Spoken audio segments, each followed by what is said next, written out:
Bismillahirrahmanirrahim. Assalamualaikum warahmatullahi wabarakatuh. Alhamdulillahi rabbil alamin. Wa bihi nasta'inu ala umuri dunya waddin. Wassalatu wassalamu ala asyrafil anbiya'i wal mursalin. Nabiyina Muhammadin wa ala alihi wa sahbihi ajma'in. Ya ayyuhalladzina amanu taqullaha haqqa tuqatih ولا تموتن إلا وأنتم مسلمون سبحانك لا علم لنا إلا ما علمتنا إنك أنت العليم الحكيم اللهم لا سهل إلا ما جعلته سهلا وأنت تجعل الحزن إذا شئت سهلا ما بعد إخواني في الدين rahimani wa rahmakumullah, jamaah subuh rahmati Allah SWT.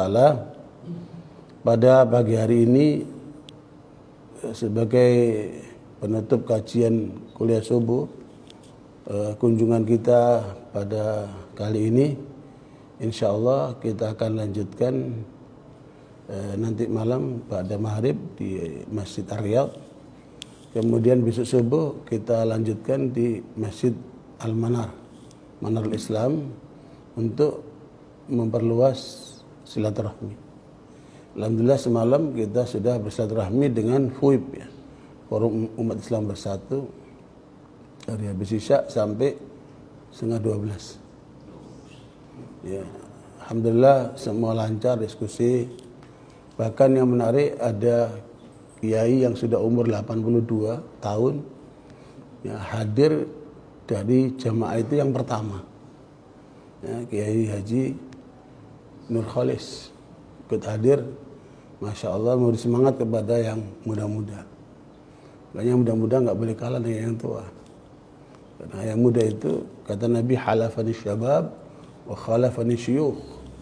Yang berjuang bersamaku anak-anak muda, tapi di backup oleh orang tua. Makanya jangan pernah menyepelekan orang tua. Ya, bisa jadi keberkahan kita ada pada orang tua itu. Warahmatullahi, pada pagi hari ini saya menyampaikan satu ayat yang menurut saya ayat ini merupakan kesimpulan terbaik, ya, kesimpulan terbaik untuk pedoman hidup kita. Meskipun menurut sahabat Nabi Abdullah bin Mas'ud radhiyallahu anhu, beliau mengatakan ayat yang terbaik yang merupakan ringkasan Al-Quran itu adalah ayat ke-90 surat An-Nahl. Ya, innallaha ya'muru bil adli wal ihsan wa ita'i dzil qurba wa yanha 'anil fahsya'i wal munkari wal baghi ya'idukum la'allakum tadhakkarun. Itulah ayat yang suka dibaca oleh khatib-khatib sebelum menutup khutbahnya. Ya, menurut Abdullah Mas'ud, inilah ayat yang merupakan ringkasan isi Al-Quran. Allah menyuruh kita untuk senantiasa berbuat adil. Adil itu berarti menunaikan hak Allah kita tunaikan, hak manusia kita tunaikan, hak diri kita tunaikan. Jangan zalim. Orang zalim itu adalah orang yang tidak menunaikan hak Allah, tidak menunaikan hak manusia, dan tidak menunaikan hak diri sendiri. Itu kandungan ayat ini. Yang kedua adalah terus berbuat kebaikan-kebaikan, ihsan. Jadi kalau tafsir lain adalah al-adl itu menegakkan tauhid, sementara al-ihsan itu menjalankan kewajiban-kewajiban, ditambah dengan yang sunnah-sunnah. Ya. Kemudian innallaha ya'muru bil 'adli wal ihsan wa ita'i dzil qurba, membangun jaringan keluarga, menjaga silaturahmi keluarga kecil sampai keluarga besar. Nah, itu harus dijaring terus, dikuatkan terus. Ya, sekarang silaturahmi bukan hanya sebatas pada keluarga kecil atau keluarga besar dalam satu turunan, tapi kita sudah melebar kemana ada kaum muslimin. Ya, ini 3 amalan utama yang diperintahkan oleh ayat ini. Kemudian ada 3 hal lain yang dilarang. Wa yanha 'anil fahsya'i wal munkari wal baghi. Ya, melarang kita untuk jangan terjerumus ke dalam fahsya. Fahsya itu semua yang jorok, baik ucapan maupun perbuatan. Ya, dan terbanyak adalah masalah apa? Syahwat, seksualitas. Ya, makanya godaan lelaki yang paling berat apa? Perempuan. Maka Allah ingatkan, jangan sampai kamu terjerumus ke dalam fahsya ini. Dari mulai rayuan sampai perzinahan. Nah, itu semua masuk kategori apa? Fahsya. Ya, kemudian wa yanha 'anil munkari wal baghi. Melarang segala bentuk kemungkaran. Mungkar itu adalah seluruh yang buruk menurut agama dan akal. Kalau buruk menurut akal, ya belum tentu buruk menurut agama. Tapi kalau sudah buruk menurut agama, berarti pasti buruk menurut akal. Makanya semua yang dilarang oleh Allah pasti buruk buat manusia. Nah, cegah itu. Sebab masuk seseorang ke dalam kemungkaran berarti dia sedang menuju kepada kehancuran. Ya, jauhkan dari kemungkaran. Nah, kemudian yang ketiga, wal baghi. Baghi itu mendalimi orang lain, mengganggu orang lain, merugikan orang lain. Nah, dan jangan sampai kita meninggal masih punya beban dengan orang lain. Ada kedaliman kepada orang lain. Antum bisa bayangkan kalau seorang penguasa yang didalimi rakyat segini banyak, coba itu. Betapa beratnya nanti dia menghadap Allah itu ya. Makanya yang pertama kali selain para nabi akan masuk surga itu siapa? Imam yang adil. Jadi kalau imam itu, pemimpin itu, ya, termasuk imam sholat, ya, termasuk imam keluarga, imam masyarakat, sampai imam negara itu. Ya, kalau dia berbuat adil, luar biasa efeknya. Dia luar biasa nilainya. Tapi ketika dia berbuat zalim, dahsyat. Ya, satu orang saja didalimi itu akan menjadi berat nanti di hadapan Allah, apalagi banyak orang. Maka itu kenapa kemudian para sahabat itu menghindar untuk tidak jadi pemimpin. Sekarang orang berebut jadi pemimpin. Karena beratnya tanggung jawab itu. Dan jangan mendalimi orang, termasuk istrimu sendiri. Ya, ini banyak orang baik sama orang lain, sama tamu, sama sahib, masya Allah, tapi zalim sama istrinya, kejam sama istrinya. Alhamdulillah min dzalik. Ya, makanya Nabi mengatakan khairukum li ahli wa ana khairukum li ahli.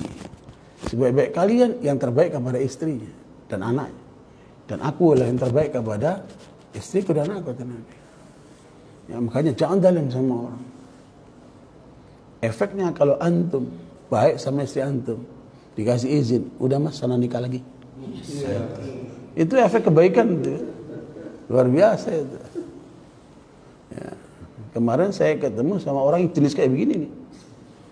Ya, sekarang istrinya 3. Oh, merdeka Ustaz. Iya, merdeka. Lagu pramuka di sini senang, di sana senang, ya merdeka lah. Luar biasa itu. Ya. Wartabikum, makanya saudara sekalian jangan zalim sama orang. Ya. Nah, itulah Allah nasihatkan kepada kita supaya kita selalu ingat. Ya, 3 perintah, 3 apa? Larangan. Dalam surat An-Nahl ayat 90. Itu kesimpulan yang ada dalam ayat itu menurut Abdullah bin Mas'ud, inilah yang terbaik. Nah, yang kedua, ayat yang menurut Imam Ghazali. Ya, yang terbaik itu ada pada ayat ke-22 surat Az-Zumar. Apa isinya? Ya. Afaman syarahallahu sadrahu lil islami wa huwa ala nurin min rabbih fawail lil qasiyati qulubuhum min dzikrillah ulaika fi dhalalin mubin. Ya, ini menurut analisa Imam Ghazali, inilah ayat yang terbaik. Merupakan kesimpulan isi Al-Qur'an. Betapa beruntungnya orang yang dilapangkan dadahnya dengan Islam dan dicahayai dengan Al-Quran. Kenapa? Karena di situ letak kebahagiaan kita. Ya, yang Allah sebutkan dalam surat Yunus ayat 58. Ya. Qul bifadlillahi wa birahmatihi fabidzalika falyafrahu wa khairu mimma yajma'un. Katakan Muhammad kepada umat, dengan karunia Allah yaitu Islam dan rahmatnya yaitu apa? Al-Quran. Bahagiakan diri kalian. Berarti kita disuruh apa? Bahagia. Makanya Al-Quran melarang kita untuk bersedih. Jangan kamu bersedih, jangan kamu takut. Ya. Wala takhafu wala tahzanu wa abshiru bil jannati allati kuntum tu'ad. Jangan sedih dalam hidup ini. Jangan terlarut dengan kecemasan, ketakutan. Ngapain? Apalagi istri ada, anak ada, ya. Masya Allah, sahabat-sahabat banyak. Apain? Apa lagi sedih? Yang paling penting apa? Kamu punya Islam dan Al-Quran ini. Falyafrahu, kata Allah, perintah itu. Supaya kalian semua bahagia, kata Allah. Itu lebih baik daripada harta yang dikumpulkan oleh manusia. Ini banyak orang punya harta triliunan, tapi tidak bahagia hidup. Nah, kita menyaksikan orang seperti ini. Ya, makanya antum mabsuti ini bang, makanya zen. Harta pengajian pun regut. Masya Allah, nikmatnya itu. Ya. Luar biasa ademnya itu, tentremnya itu. Ya. Karena itu barakallahu kita harus bahagia selalu. Ini ayat ini mengajarkan, kata Imam Ghazali, kita supaya senantiasa bahagia dengan Islam dan Al-Quran yang kita miliki. Jangan pernah lepaskan itu. Ya, selama kita terhubung dengan Al-Quran, selama kita berpegang dengan Quran, ya, maka insya Allah kita dalam masih aman. Ya. Afaman syarah Allah sadrul Islami wa huwa ala nurin min Rabbi. Perhatikan berikutnya. Fawailul lil qasiyati qulubuhum min dzikrillah.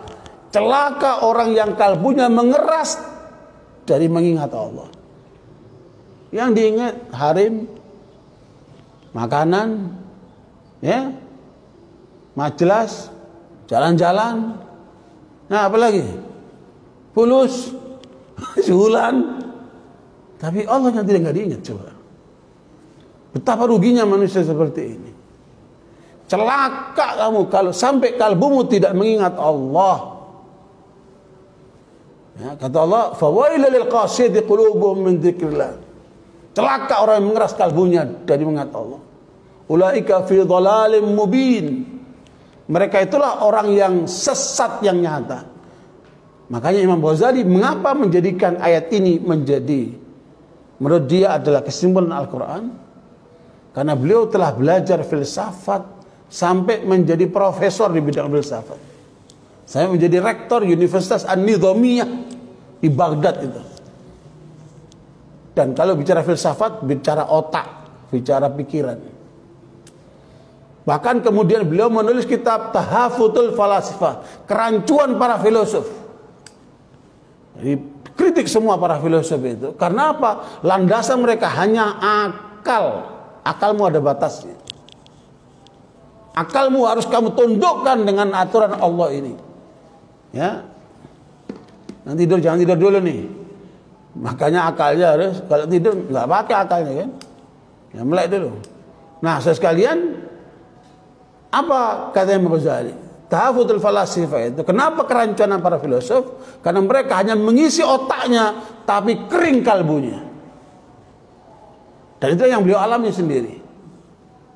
Akhirnya dia tinggalkan perguruan tinggi itu. Dia belajar untuk bagaimana mengisi kalbu ini supaya basah dia. Supaya apa? Merasakan aliran yang indah di dalam kalbunya. Antum bahagia ada di mana? Bukan di otak. Antum kalau ada bahagia sekali, maksudnya apa itu? Pusing. Orang kalau megang kepala, tadinya apa itu? Pusing dia. Terus bahagia megang dompet, nggak ada cerita. Kapan orang bahagia? Ketika dia, alhamdulillah, anak bahagia sekali. Dia pegang apa? Kalbu. Inilah inti manusia itu. Makanya beliau tinggalkan rektoratnya itu, kemudian beliau melalang 11 tahun. Sampai beliau mengarang kitab Ihya Ulumuddin.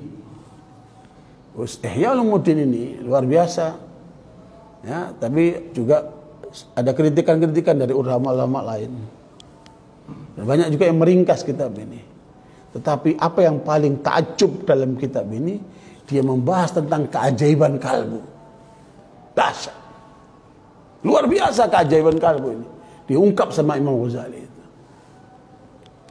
Dan itulah yang kemudian disimpulkan oleh pemikir dari Mesir. Umat Islam ini butuh apa sih? Untuk menang, untuk jaya, butuh apa sih umat ini? Cuma dua kata beliau.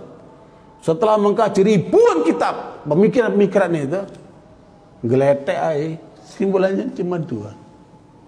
Apa itu? Al-iradah wal-idarah. Al-iradah itu kendalikan niatmu, kendalikan keinginanmu. Jangan sampai liar ini. Jangan sampai keinginanmu melanggar keinginan Allah. Wa ma tasyauna illa yasha Allah. Bagaimana keinginan kita ini kita cocokkan dengan keinginan Allah. Inilah syariat ini kan. Ikuti keinginan Allah. Luar biasa itu. Dan idarah memanage keinginan itu. Jangan sampai melenceng. Jangan sampai selingkuh, jangan sampai makan haram, bagaimana? Jangan sampai nggak benar hidup ini. Cocokkan keinginanmu dengan keinginan Allah dan kemudian manage itu dengan benar. Dahsyat. Dua saja kata beliau. Umat ini akan berjaya hanya dengan dua. Al-iradah wal-idarah. Luar biasa. Ya. Barakallahu. Makanya beliau 11 tahun mengembara mencari bagaimana mengisi kalbu ini. Bagaimana menyirami kalbu ini. Jadi sekalian, kalau bahasa Al-Ghim namanya manajemen kalbu. Tapi saya lihat masih belum utuh ya. Ya, karena manajemen kalbu itu harus merujuk kepada para nabi dulu. Baru lihat para sahabat. Bagaimana kalbu mereka. Baru tabi'in, terus itu lihat. Bagaimana mereka.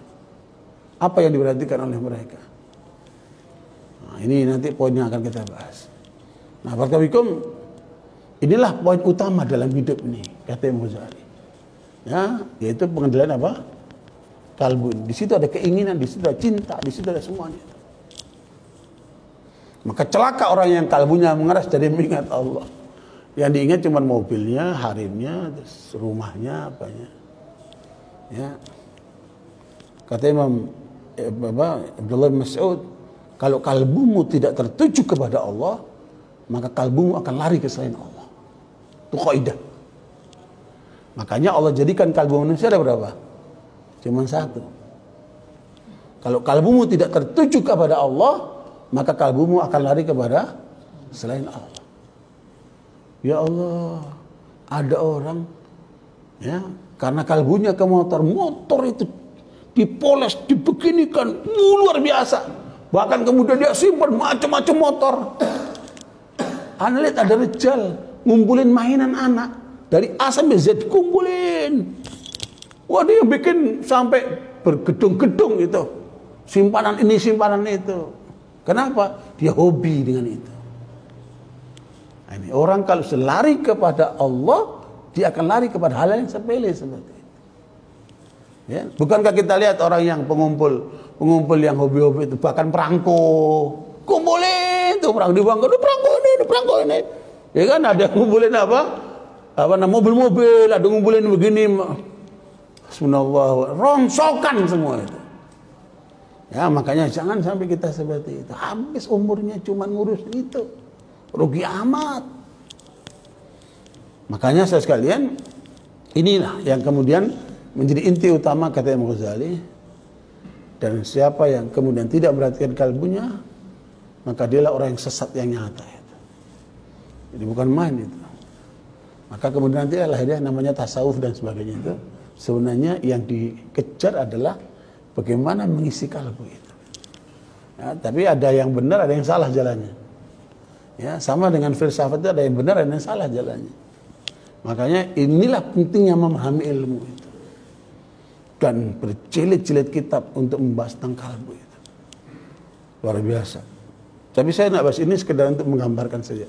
Kesimpulan saya justru ayat yang Yang saya akan bahas inilah kesimpulan pedoman hidup dari Al-Quran seluruhnya. Satu ayat saja antum kalau hafal, antum praktekin, insya Allah ketemu Allah, aman antum.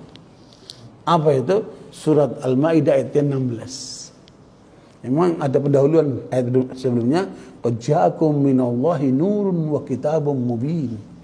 Telah datang kepadamu cahaya dan kitab yang nyata. Apa isinya itu? Yahdi bihillahu manittaba'a ridwanahu. Kitab ini akan menghantarkan kamu untuk mencapai ridha Allah. Apa yang lebih baik daripada ridha Allah? Kamu kalbumu bagus, otakmu bagus, hartamu banyak, istrimu apa? Ada sejumlah itu kan. Tapi kalau kemudian kamu tidak meraih ridha Allah, maknanya kamu gagal dalam hidup. Karena inti hidup ini apa? Bagaimana meraih ridha Allah? Yahdi bihillahu manittaba'a ridwanahu. Ini pertama. Dan inilah isi tauhid kita. Bagaimana mencapai ridha Allah. Ini luar biasa. Dan orang kalau sudah meraih ridha Allah, betapa hidupnya nikmat. Karena dia nggak pernah kecewa. Karena dia nggak butuh pujian. Dan juga tidak takut celaan. Apa yang terjadi dengan orang seperti ini? Nikmat dia, makan enak, tidurnya nyenyak, jalan hidupnya pasti nikmat. Ya, makanya jangan pernah kecewa dan kita nggak butuh pujian orang, tapi tidak juga takut terhadap celaan manusia. Apa kata orang terserah, orang mau ngomong apa, ya? Nah, itu kenapa? Ya kita perhatikan utama ridha Allah itu. Yang kedua, kalau orang sudah mencapai ridha Allah, tandanya apa? Kedua, dia berada subulas salam, ya, di masjid taklim, dalam usaha-usaha yang halal, dalam perjuangan dengan umat, di dunia dakwah, dan yang ada di pikiran dia adalah kebaikan dan kebaikan, positive thinking ini. Di dalam hadis yang sahih. Dan saya yakin ini adalah merupakan kesimpulan para ulama itu. Ketika ditanya, siapa sih orang yang paling bahagia dalam hidup ini? Jawabannya orang yang ketika meninggalkan banyak amal yang mengalir buat dia itu. Ternyata itu ada hadisnya. Ya, di sini sahih dalam Al-Jami' Shaghir yang dikeluarkan Imam Suyuti. Rasul mengatakan ini, sab'atun yajri lil 'abdi ajruhunna wa huwa fi qabrihi ba'da mautih. Ada 7 amalan yang membuat engkau tentram dan pahalamu terus mengalir meskipun kamu sudah ada di dalam kuburan. Luar biasa itu kan? 7 amalan ini kata Nabi. Yang pertama, man 'allama ilman. Siapa yang mengajarkan ilmu? Jangan berhenti ngajar Ustaz Syafi'i. Hatta itu jadi miliarder. Karena tidak ada tandingannya dengan mengajar itu. Makanya Kiai Gontor, Imam Zarkashi itu, kalau ada muridnya lulus Gontor, datang ke sana. Pertama tanya, kamu sekarang kegiatan apa? Oh, saya diplomat. Oh, saya pengusaha. Kecil semua itu. Kamu nggak ada artinya bagi Gontor kalau kamu tidak mengajarkan orang. Subhanallah. Itulah pentingnya ilmu. Ajarkan. Hatta alif ba'ta, istilahnya kan, ajarkan ilmu, karena itu yang akan mengalir buat kamu nanti ketika dalam kuburan itu. Ya, sampai kata Nabi, innal malaikata latastaghfiru li muallimil khair hatta al-hitan fil bahr. Ini hadisnya hasan. Ya, kata Nabi, malaikat-malaikat itu memintakan ampunan untuk orang yang mengajarkan ilmu, hatta ikan-ikan di dalam lautan. Coba itu. Coba itu kan, hatta ikan-ikan dalam lautan itu mendoakan orang yang mengajarkan ilmu. Coba itu. Luar biasa arti guru itu kan. Mengajar itu. Sekarang kayak nggak ada harganya itu guru itu. Habis apa manis apa di gue nggak diingat sama orang-orang itu kan. Begitu pentingnya arti guru itu.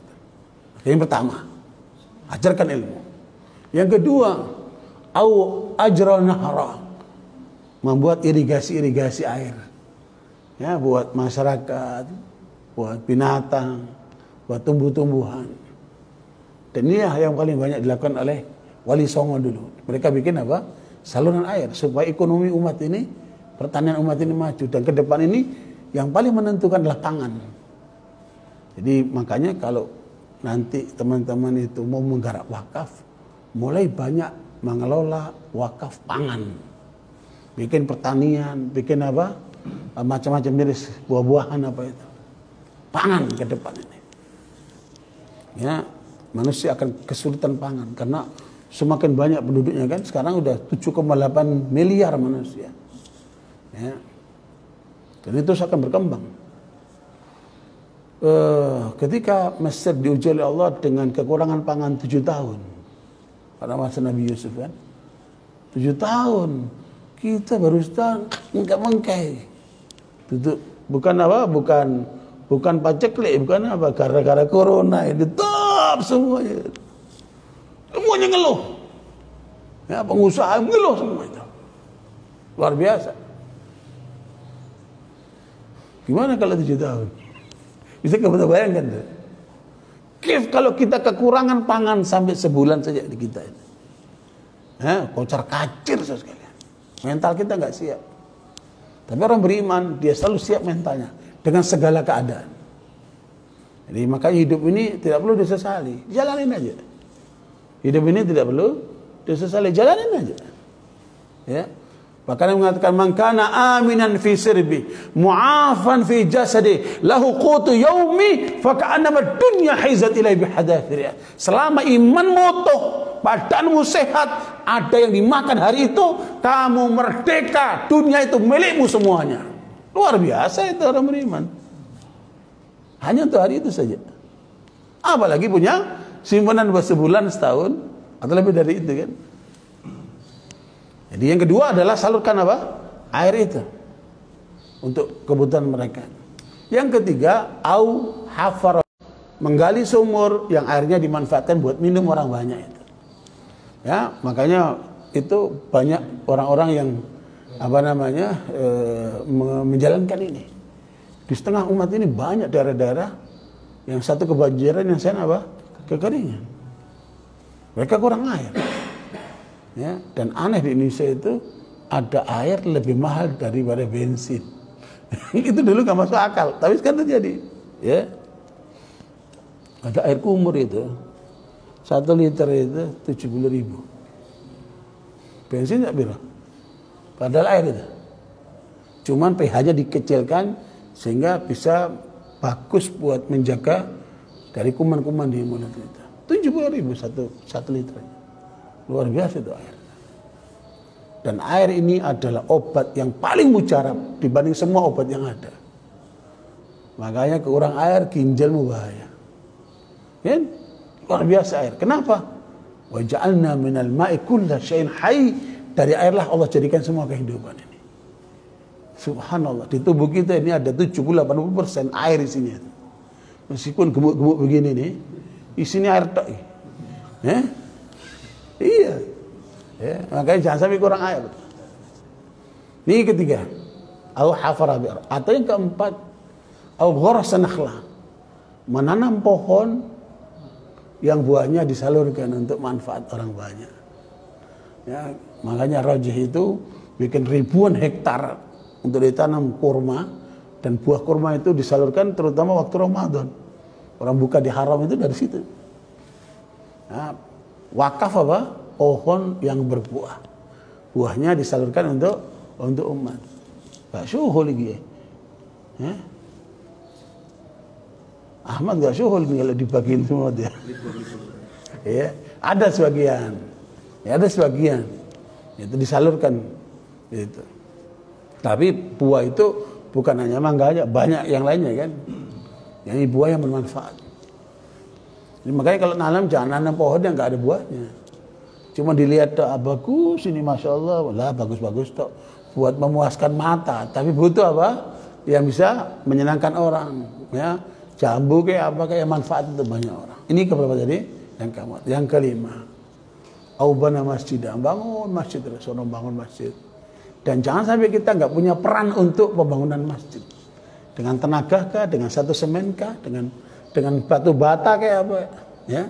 Nah, itu karena apa? Itu mengalir terus itu pahalanya. Selama ada orang salat ini, terutama di berempar sini, luar biasa ini.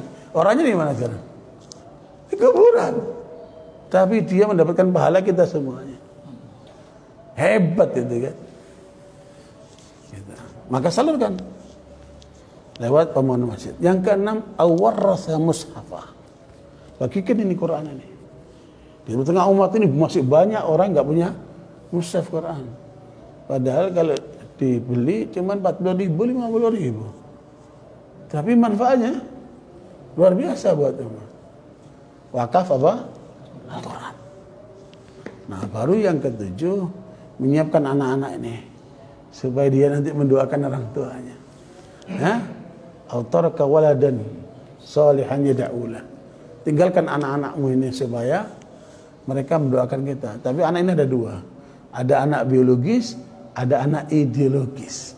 Jadi murid-murid antum itu namanya anak-anak ideologis. Jangan lupa mereka akan selalu doain gurunya itu. Ya, selain doain orang tuanya. Dan kita tanam pada mereka nilai kebaikan itu. Selama kebaikan terus berkembang, pahalanya apa? Ngalir ke kita. Luar biasa. Ini 7 amalan kata Nabi. Inilah yang disebut dengan subulus salam. Kenapa? Karena kebaikan yang kita tanam akan melahirkan kedamaian ke dalam kalbu. Beda dengan kemaksiatan. Maksiatan itu, jadi kalau analisa Ibnu Qayyim di dalam kitab Al-Wabil Sayyib, kebaikan itu ada 50 efeknya. Begitu pula keburukan itu ada 50 bahayanya. Ya, jadi maksiat itu racun kehidupan. Nah, yang kita harus hindari itu, terus kita tanam kebaikan. Nah, ini poin yang kedua dari ayat ke-16 surat apa? Al-Maidah. Mudah-mudahan antum hafal itu.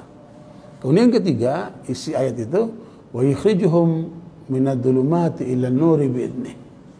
Ya, mengeluarkan manusia dari kegelapan, dari jahiliyah menuju cahaya dan hidayah Allah. Maknanya apa? Dakwah.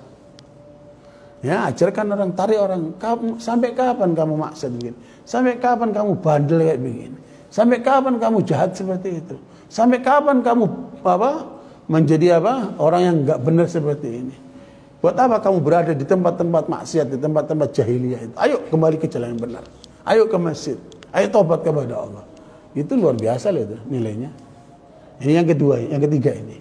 Ya, wa yukhrijuhum minadh-dhulumati ilan nuri bi'idnih. Keluarkan manusia itu dari kejahiliannya, dari kegelapannya, dari kebodohannya, dari kemaksiatannya untuk ke jalan Allah. Nah, kemudian yang keempat, wa yahdihim ila siratin mustaqim. Selalu di atas jalan yang benar sampai meninggal dunia. Ya, maknanya apa? Husnul khatimah. Jadi dari mulai pola hidup sampai husnul khatimah. Ayat ini isinya. Maka menurut saya ayat ini adalah kesimpulan terbaik itu yang harus kita jadikan pegangan. Ya, mudah-mudahan antum selalu ingat ini ayat ke-16 surat apa? Al-Maidah. Yahdi bihillahu man ittaba'a ridwanahu subulas salam wa yukhrijuhum minadh-dhulumati ila an-nuri bi'idnih wa yahdihim ila siratin mustaqim. Semoga bermanfaat. Aqulu qouli hadza wa astaghfirullakum. Insyaallah subuh besok kita gabung aja ke Al-Manar, insyaallah silaturahmi dengan yang lainnya. Mudah-mudahan di sana juga ada sarapannya juga ya. Akramakumullah, sallallahu alaihi wasallam, hamdika asyhadu an la ilaha illa anta astaghfiruka wa atubu ilaik. Alhamdulillah. Wassalamualaikum warahmatullahi wabarakatuh.